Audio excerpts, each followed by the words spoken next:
오늘 새벽 기도회 때는 그런 일이 없었는데 아침에 목양지에서 나와서 보니까 눈이 내리고 있었습니다. 제가 기억하기로 세 번째 내린 눈이었던 것 같아요. 예전에는 눈이 오면 조금 오는 것이 너무나 아쉬웠고 눈이 오게 되면 오늘 누구를 만날까 이런 생각도 해보고요. 오늘 무슨 좋은 일이 있지 않을까 이런 마음을 품기도 했습니다. 그러면서 마음이 많이 들떴었던 그런 기억이 납니다. 그런데 요즘에는 이 눈이 내리면 걱정이 먼저 앞섭니다. 오늘 아침에 내리는 눈을 보면서 혹시라도 넘어져서 누구라도 다치면 어쩌나 이런 마음도 들고요. 예배당을 찾는 성도님들이 또 이것 때문에 또 오늘 예배당에 가면 안 되겠다 이런 마음 때문에 혹시 또 예배에 빠지지 않을까 이런 염려도 들고요. 이런 걸 보니까 제가 나이가 들어가는 것 같다 이런 생각이 듭니다. 이런 날씨에도 불구하고 또 하나님의 귀한 사랑을 기억하고 예배하러 나오신 여러분들 진심으로 환영하고 축복합니다. 하나님의 은혜가 하나님의 평강이 여러분의 심령 속에 가득하기를 빕니다.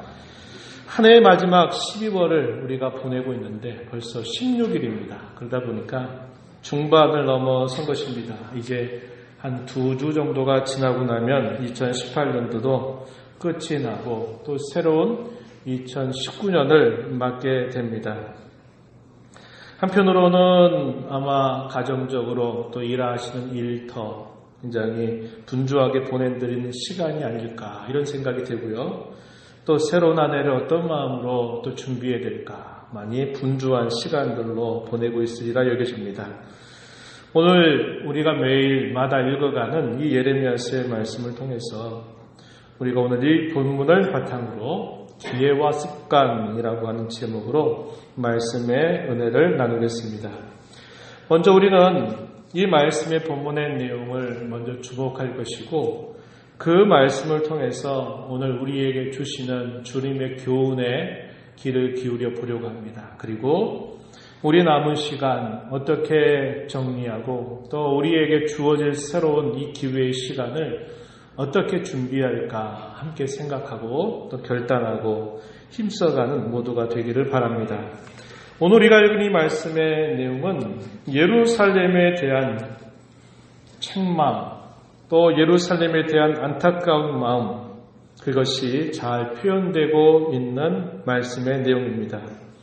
오늘 우리가 읽은 본문의 내용은 앞에서 보게 되면 유다의 두 왕에 대한 소개가 나타나고요. 그리고 오늘 본문을 지나가면서 뒷부분에서는 또 유다의 한 왕, 고니야라고 하는 왕에 대한 소개가 나타나고 있습니다. 왕들 사이에 오늘 본문이 기록이 되고 있는데 본문의 내용은 예루살렘에 관한 그런 말씀으로 주어지고 있다라고 하는 것입니다. 우리가 읽어가는 본문을 포함해서 좀 더 넓게 이 본문들을 살펴보면 예레미야서 21장에서부터 24장의 전체적인 내용은 구원의 때에 대한 예언을 담고 있는 것이 아니라 심판의 때에 대한 예언을 담고 있습니다. 다시 말씀드리면 너희가 구원받고 회복되겠다라는 말씀보다도 너희가 심판받아서 어려움에 처하게 될 것이다 라고 하는 메시지를 전달하고 있습니다. 구원과 회복을 향해서 나아가기에는 아직도 유다 백성들이 갈 길이 멀다는 것을 보여줍니다. 그들에게 먼저 징계와 역사 심판을 향해서 나아가야 됨을 가르치고 있는 겁니다. 그런 다음에야 비로소 구원과 회복에 관하여 그들이 접할 수 있음을 이야기합니다. 하나님께서 베풀어 주시는 은혜의 강물은 사람 마음의 골짜기가 낮아질 때 그 낮아진 골짜기로 흘러가기 시작합니다. 당시에 유다 백성들이 구원과 회복으로 나아가려면 먼저 그들은 겸손이라고 하는 골짜기를 통과해야만 했습니다. 여러분 성경담으로 많이 읽는 책 중에 하나가 철로역정이라고 하는 책입니다. 존 버년이라고 하는 분이 감옥에서 그가 기록한 내용인데 성경에 있는 전체 내용들을 잘 종합해서 우리가 이 땅에서 죄악과 파멸의 성으로부터 부름받아서 영원한 하늘의 천성을 향해서 가는 우리의 신앙의 여정에 대한 그런 책을 이 철로역정이라고 하는 책을 통해서 잘 보여줍니다. 거기에 보게 되면 겸손의 골짜기라고 하는 것을 반드시 통과할 것을 가르쳐 준다는 겁니다. 하나님께서는 교만한 마음을 싫어하시고 교만한 자들을 폐하시고 겸손한 자들에게는 항상 은혜를 베푸시는 분이시기 때문에 그러합니다. 당시에 유다 백성들은 구원과 회복을 말하기 전에 먼저 그들은 겸손의 골짜기를 통과해야만 했다는 것입니다. 그런데 그들의 마음이 너무나 완고하였고 그들이 너무나 자신들의 시대를 신앙적으로 분별하지 못하는 영적인 무지함에 빠져 있었고 그들은 끊임없이 하나님을 향한 반역을 했기 때문에 그들 스스로가 이런 겸손의 골짜기가 될 수 없었습니다. 그래서 하나님께서는 그들을 강제적으로 그들을 낮아지게 하신 것입니다. 그것이 바로 징계라고 하는 것. 그것이 바로 역사 심판이라고 하는 사실이었습니다. 연말을 보내면서 우리는 이런 생각을 한번 해보기를 원합니다. 지금 내가 걸어가고 있는 길은 구원과 회복의 길을 향해서 걸어가고 있는가? 아니면 징계의 길을 걸어가고 있는가? 또 묻습니다. 지금 우리 교회가 가고 있는 길은 회복의 길인가? 아니면 징계의 길인가? 이런 부분들을 우리는 생각해 봐야 한다는 겁니다. 하나님은 약속하셔요. 하나님은 궁극적으로 모두 자기 백성들에게 하나님이 인도하시는 그 길 끝은 구원과 회복의 길입니다. 참된 번영의 길이에요. 그런데 그 길을 빨리 갈 수 있느냐 아니면 더디 갈 수 있느냐 하는 차이는 분명히 있다고 하는 것입니다. 가장 중요한 게 무엇일까요? 겸손입니다. 겸비함입니다. 왜 하나님께서 유다 백성들 향해서 선지자 예레미야를 통하여 끊임없이 그들에게 심판을 경고하고 또 경고하고 또 경고하실까요? 조금 전 말씀드렸던 것처럼 그들 스스로가 완고해졌고 그들의 반역의 정도가 너무나 심하였고 그들이 영적인 무지몽매함이 너무나 짙었기 때문에 그들 스스로 낮아질 수가 없었고 그들 스스로 겸손해질 수가 없었던 것입니다. 그래서 하나님께서는 강제적으로 그들이 누렸던 번영과 그들이 누렸던 그 모든 영화를 다 빼앗아 버리고 그들에게 아무것도 주어진 것이 없는 땅으로 그들을 보내셔야만 했다고 하는 것입니다. 징계를 받지 않아도 하나님 앞에서 겸손하고 겸비할 수 있다면 얼마나 복된 일일까요?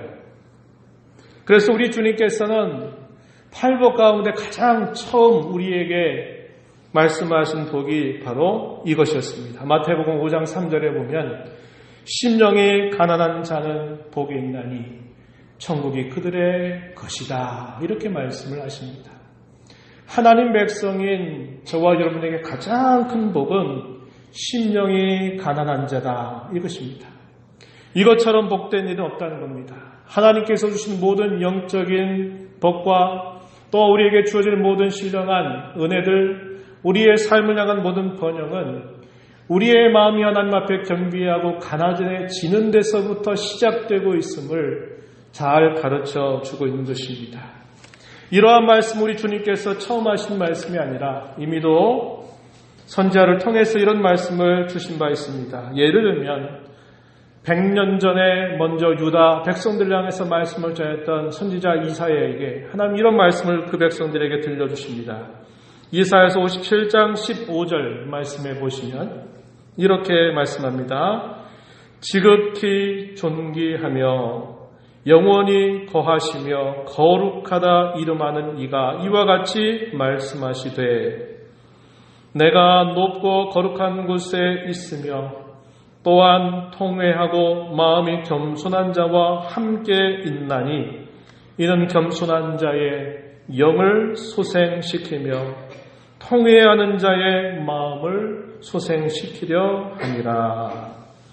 하나님은 지극히 높고 존귀하신 분이시라는 겁니다. 그러면서도 하나님은 함께 하신대요. 누구와요? 마음이 겸손한 자와 함께 하신다. 이렇게 말씀합니다. 마음이 겸손한 자를 소생시키시고 그들의 마음을 회복시키시고 그들에게 구원의 복을 주신다고 이렇게 말씀하고 있는 것입니다. 또한 그 이전에 솔로몬이 성전을 건축하고 그 성전을 건축하면서 봉헌식을 할 때 하나님 앞에 드렸던 기도의 내용이 길게 있습니다.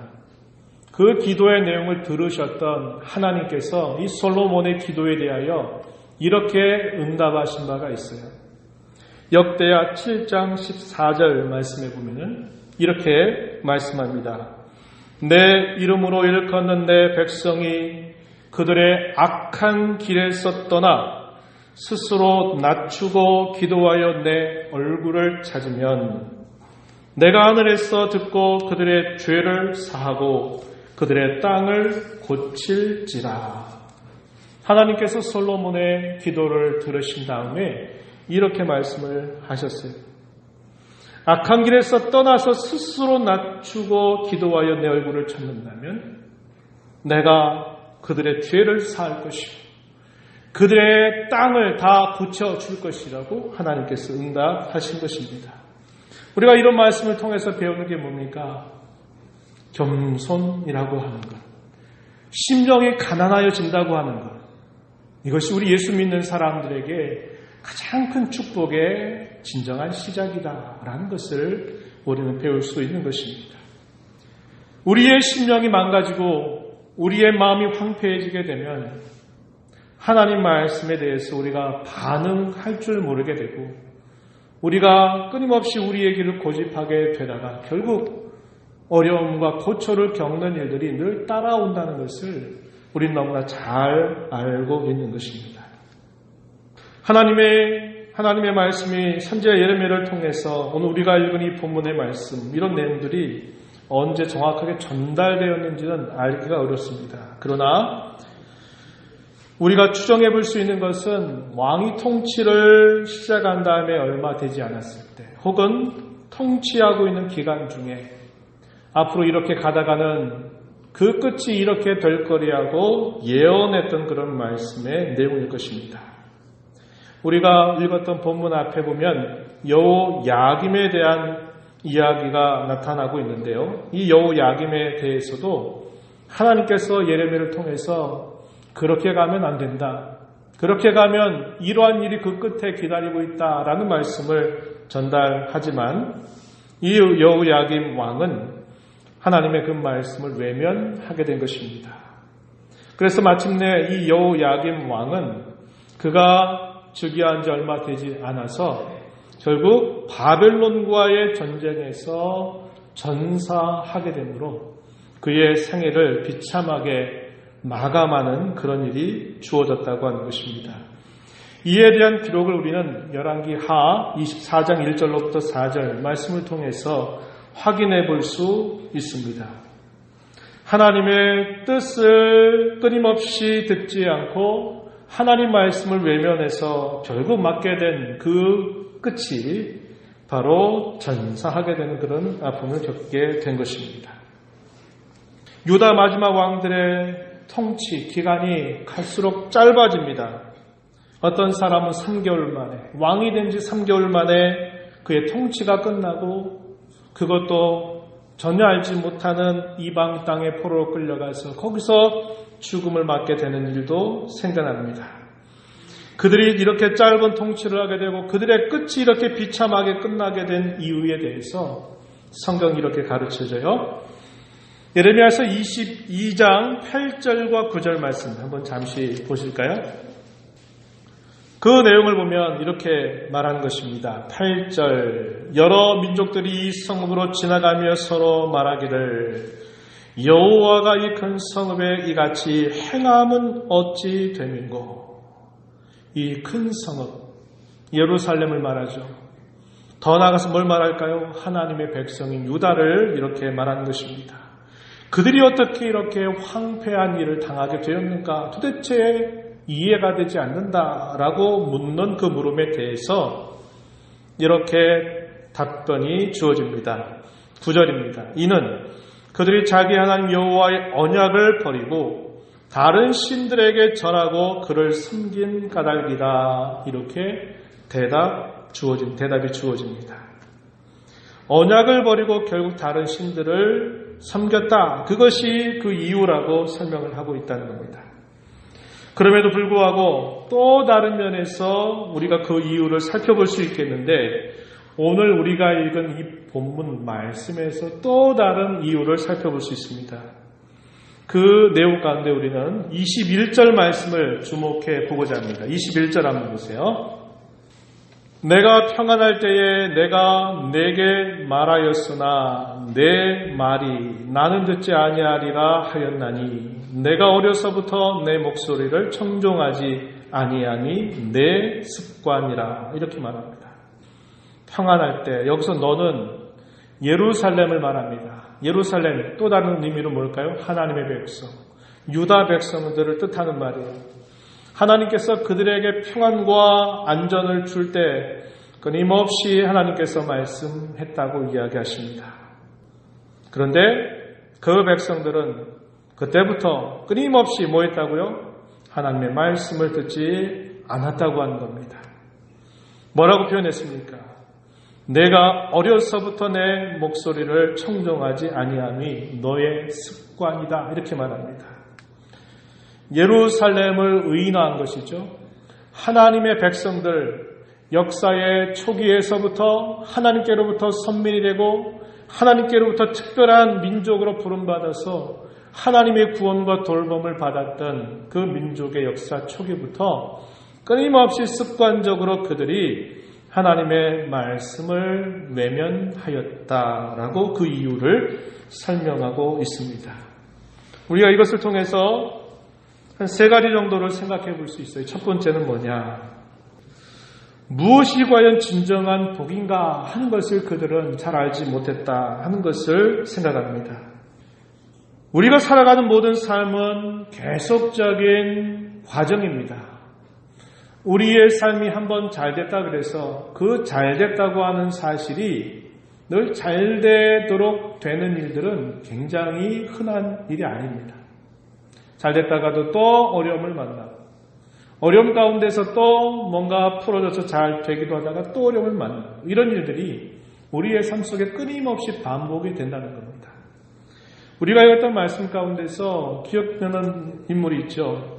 엘리야 같은 경우에도 영적으로 참으로 희귀한 시대 가운데서 하나님의 능력을 받아서 그가 말씀을 선포하고 당시에 거짓 선지자들과 싸우면서 큰 대승을 이루게 되지만 그러나 대승 직후에 그의 심령이 또 위축되고 그의 마음이 상하여서 로덴 나무 아래 하나님 이제 됐으니 나를 좀 데려가 주십시오.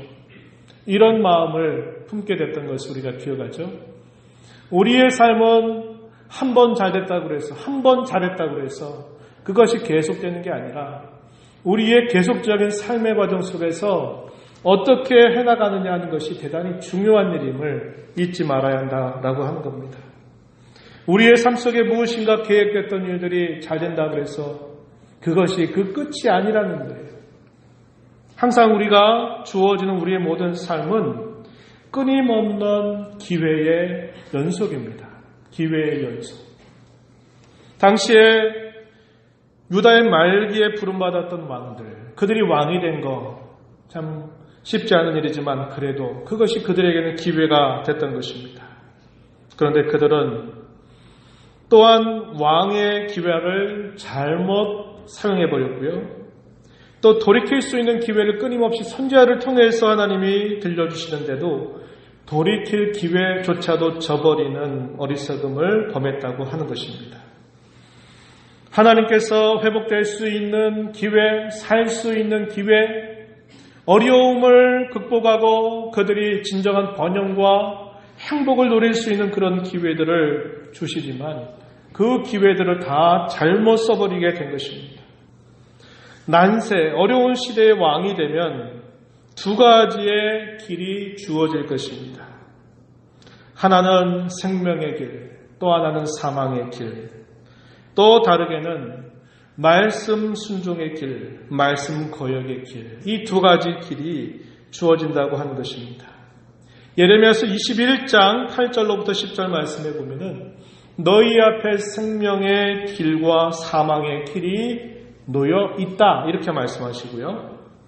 예레미야서 22장 또 5절에 가서 말씀해 보시면 이 5절에서는 또 어떤 말씀이 주어지냐면 그들에게는 말씀을 준행하는 길 그리고 말씀을 준행하지 않는 길 그것이 주어져 있음을 이야기합니다. 22장 4절 5절 말씀해 보면 그렇게 표현되고 있습니다. 난세를 통해서 왕이 영웅이 될 수도 있고 난세를 통해서 패망자가 될 수도 있는 것입니다. 어떤 왕이 되느냐 한 것은 자신에게 주어진 이 왕이라고 하는 기회를 어떻게 쓰느냐에 달려 있었던 것입니다. 그런데 이 유다 말기에 난세의 왕으로 세워진 이 모든 인물들은 결국 다 이런 기회를 악용해버리고 말았다는 것입니다. 오늘 우리가 읽은 본문 앞에 등장하는 살롬이라고 하는 왕이 있었어요. 여호아하스라는 인물입니다. 여호아하스라고 하는 인물, 또 그의 형제였던 여호야김, 이들은 모두 선한 왕 요시야의 아들들이었습니다. 그런데 이들은 그런 왕의 기회를 결국 잘못 써버리게 됐고요. 여호야김의 아들이었던 여호야긴, 오늘 우리가 읽은 본문 뒷부분입니다. 뒷부분에 가서 보면 고니야라고 하는 인물입니다. 24절 말씀에 보면 여호야김의 아들 고니야, 이 인물이 우리가 잘 아는 이름으로 여호야긴입니다. 이 여호야긴조차도 자신에게 주어진 기회를 잘못 써버렸다고 하는 겁니다. 진정한 복은 왕이 된 것 자체가 복이 아니라 왕이 돼서 과연 그들이 어떠한 성과, 어떠한 길을 남겼느냐 하는 것이 진정한 복이 된다는 거예요. 왕이 됐으면 이제 왕이 됐으니까, 높은 권력을 차지했으니까, 높은 지위를 가졌으니까 이제 끝이다 라고 생각할 것이 아니라 하나님이 자신을 그러한 자리에 세우셨을 때 기대하시는 바가 무엇인가를 생각하고 하나님 앞에 그것을 잘 써서 그 백성들로 하여금 살 길을 가게 하는 게 진정한 복인데 그걸 다 잊어버리는 겁니다. 그저 왕국만 화려하게 꾸미고 자기의 권세를 치장하는 일에 분주하게 움직이면서 하나님이 그를 왜 왕으로 세우셨는가를 망각하고 살다 보니까 결국 화를 자초하게 되는 일이 생겨버렸다는 겁니다. 그들에게 주어져 있는 기회를 저버림으로 말미암아 나라 전체를 패망으로 이끌어갔던 잘못을 범했던 것이죠. 또 한 가지는 우리가 본문 읽었던 21절 하반절에서 표현한 것처럼 어려서부터 하나님의 말씀을 거절하는 것이 습관처럼 배어 있었던 것이 결국 이러한 참혹한 종말을 맞게 된 아주 중요한 이유였음을 말해주고 있다라고 하는 겁니다. 그래서 오늘 제목을 기회와 습관이라고 하는 제목으로 붙인 것이에요. 우리가 살핀 이 본문을 통해서 받는 영적인 교훈을 이제 생각해 보겠습니다. 먼저 우리가 분명히 이 말씀을 읽어가면서 첫 번째 기억하고자 하는 것은 뭐냐면 우리의 인생을 죄로 망가지지 않게 해주신 하나님의 은혜를 언제나 기억하자고 하는 것입니다. 죄와 타락 가운데 태어나고 살아가는 모든 인생들은 순리적으로 사는 것보다 영리로 살아가는 것을 더 좋아합니다. 그나마 인생들이 순리를 따라서 살아가는 이유는 그들이 그렇게 살고 싶어서라기보다는 하나님께서 그들에게 여전히 남겨주신 양심이라고 하는 것, 그리고 그들에게 제정해 주신 법이라고 하는 것을 두셔가지고 강제적으로 억제하기 때문에 그들이 그나마 순리를 따라 살아가는 겁니다. 사람에 대한 마땅한 존중, 죄를 지으면 벌을 받는다고 하는 사실들, 양심의 가책을 받게 함으로 그들이 자기를 하고 싶은 죄의 욕망을 따라 살지 못하도록 억제하시는 하나님의 손길이 있기 때문에 사람들이 이런 순리를 어쩔 수 없이 따라가는 면이 있지만, 타락하고 부패한 모든 사람들은 이런 영리를 좋아한다는 것입니다. 로마서 1장 26절 27절 말씀에 보면은 이렇게 말씀합니다. 이 때문에 하나님께서 그들을 부끄러운 욕심에 내버려 두셨으니 곧 그들의 여자들도 순리대로 쓸 것을 바꾸어 영리로 쓰며, 27절 그와 같이 남자들도 순리대로 여자 쓰기를 버리고, 이렇게 표현했어요. 순리대로 하나님께서 정해주신 본래의 위치대로 그 위치를 따라서 살아가는 것을 좋아하지 않고, 부패한 마음은 항상 영리로 살아가는 것을 좋아한다고 가르쳐 주는 것입니다. 이것을 믿지 않는 사람들뿐만 아니라 우리와 같이 예수 믿는 우리 성도들이라도 얼마나 우리가 살아가는 삶의 모습 속에 죄 영향을 많이 받고 사는지 모른다고 하는 것입니다. 여전히 저와 여러분의 삶이 이 죄에 대하여 자유롭지 못합니다. 지나간 한 해를 한번 돌아보아도, 지난 한 주간의 삶을 어떻게 살았는지 생각해 보아도, 하루의 일을 시작하면서 하루의 일과를 마치고 또 한번 생각해 보아도 우리의 삶은 죄의 빚만을 많이 쌓아가는 삶이 아니었습니까? 만약에 하나님께서 우리의 죄에 따라서 우리를 대해 주셨다면 우리에게 어떤 일이 생겨났겠습니까? 결과는 불보듯이 뻔한 것입니다. 우리는 몇 주 전에 다윗의 송축시를 살펴본 적이 있었죠. 시편 103편 말씀에 그가 하나님을 그토록 송축하고 찬양하는 이유가 무엇이었는가, 그는 이렇게 고백한 바 있습니다. 시편 103편 4절에 그는 이렇게 말했어요.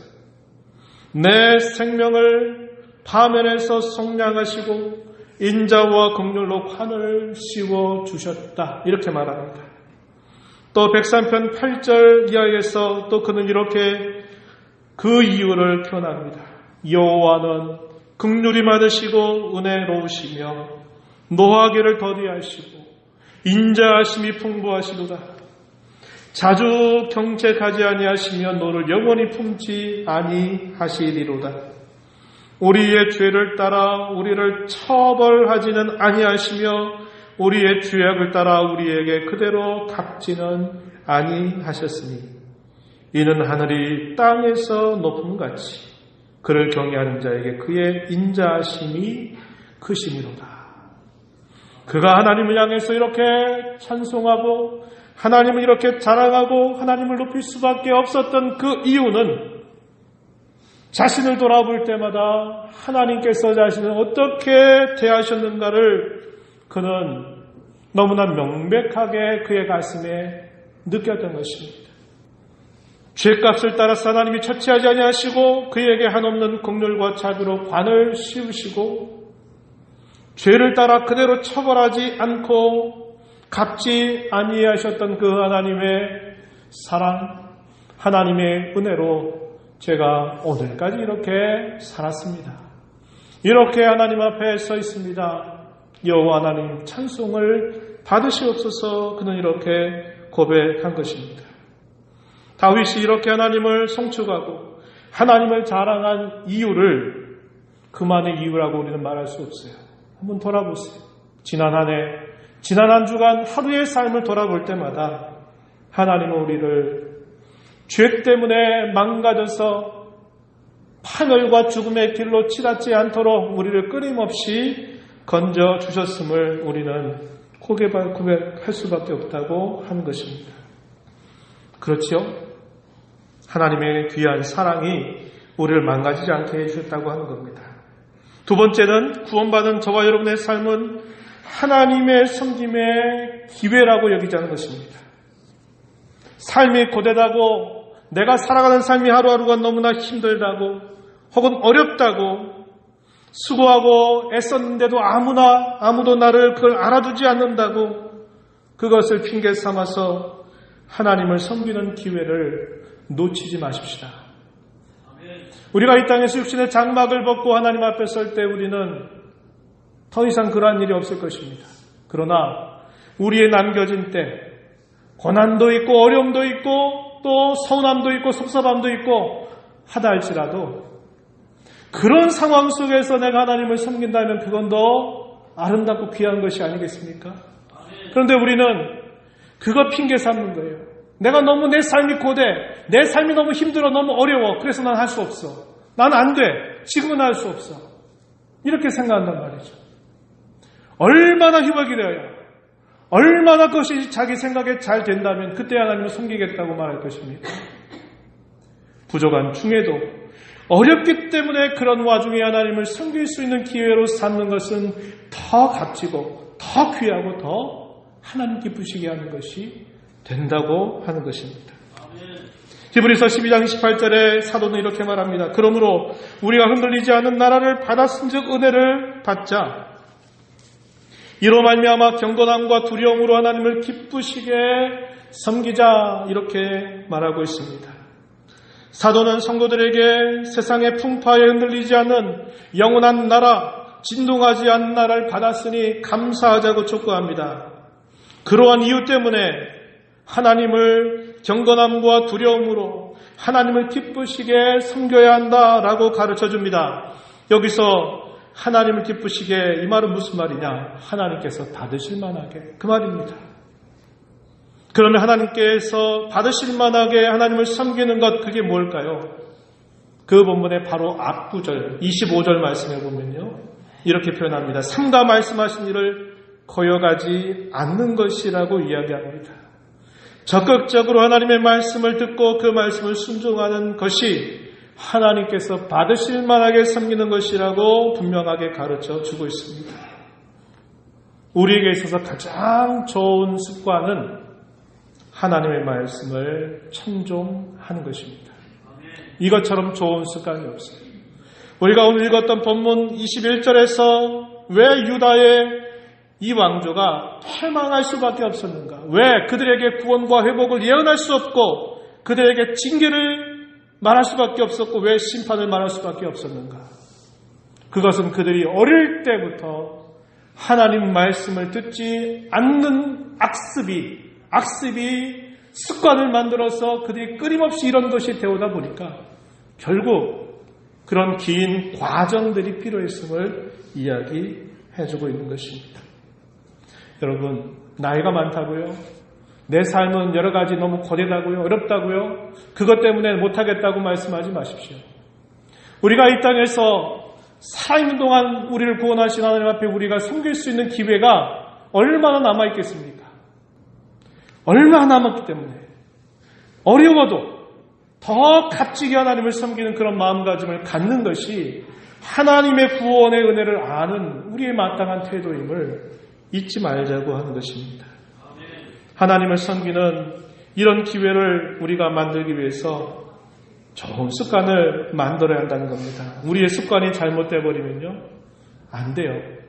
소원이 있죠. 어떤 소원? 하나님을 잘 섬기고 싶은 소원, 우리의 마음속에 있어요. 왜요? 구원받았으니까. 그런데 뭐가 이것을 끊임없이 안 되게 만드냐면 악습이에요. 악습.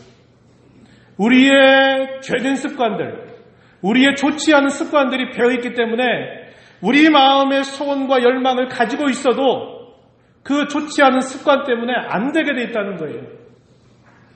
우리에게 어떤 습관이 있을까요? 죄악을 짓는 습관들. 컴퓨터 안에다가 내가 어떤 데이터 입력을 딱 치잖아요. 엔터키를 탁 치는 순간 뭐가 나와요? 어떤 결과물이 나온단 말이에요. 그거는 입력이 되자마자 순식간에 결과물이 탁 만들어져요. 우리가 짓는 죄에 대한 습관이 이런 것과 같은 겁니다. 내가 한번 거기에 죄의 발을 딱 디뎌놓은 순간부터 일사천리로 그것이 어떤 결과물을 탁 만들어서 그 끝까지 가게 만들어요. 이게 죄라고 하는 습관이에요. 죄 짓는 습관을 끊지 않으면요, 내가 아무리 하나님 섬기려고 해도 이 악습 때문에 안 되게 돼 있어요. 또 어떤 습관이요? 죄를 만들어내는 좋지 않은 습관들. 우리의 게으름이나 우리의 태만함이나 어떤 핑계를 삼는 일이나 내가 끊임없이 내 삶에 안 되게 만드는 여러 안 좋은 습관들이 배어있다 보면 그것이 결국은 죄라고 하는 그 악습에 빠지게 만드는 것이 우리에게 있다는 거예요. 그건 아마 우리 자신이 가장 잘 알 겁니다. 새해를 시작하면서 올해는 뭐 해야지 결단을 내리고 뭔가 시작하는데 작심삼일 며칠 지나면 또 잊어버리고 옛날대로 똑같이 가요. 왜 그럴까요? 내가 고치지 못하는 악습이 있기 때문에 그래요. 안 좋은 습관들이 있기 때문에 그래요. 습관이 배어있기 때문에 내 마음으로는 이렇게 살면 안 되겠다, 내가 이렇게 살아야 되겠다 마음을 먹어도 안 된다는 거예요. 여러분, 하나님의 섬김의 기회로 우리가 그 은혜를 감사하면서 섬기면서 내가 가지고 있는 이 죄악의 습관이 무엇인지, 결국 죄라고 하는 결과를 만들어내는 안 좋은 습관들이 무엇인지 우리 너무나 잘 알고 있습니다. 이런 습관들을 끊어버려야 됩니다. 그리고 이것을 극복하지 않으면 아무리 우리가 소원하고 아무리 열망해도 결국 그런 길을 걸어갈 수 없다는 것을 우리는 마음에 간직하면서 하나님을 섬기는 그런 습관을 배워나도록 힘써야겠다는 겁니다. 그 가장 좋은 습관이 뭐라고요? 말씀을 잘 듣고 그 말씀을 청종하는 삶에 있다는 것을 마음에 간직하면서 기도하면서 한 해를 정리하고 또 새로운 한 해를 준비하는 모두가 되기를 바랍니다. 하나님 아버지, 오늘도 주의 말씀 앞에 서 있는 저희들에게 유다 백성들의 패망의 사실들을 살펴보면서 그들에게 가장 큰 패망의 이유는 그들이 어려서부터 하나님의 말씀을 듣지 않는 악습이 배어있기 때문에 결국은 회복의 구원의 길보다도 징계와 심판의 길을 먼저 걸어야만 되는 역사의 아픔을 겪게 된 것을 봅니다.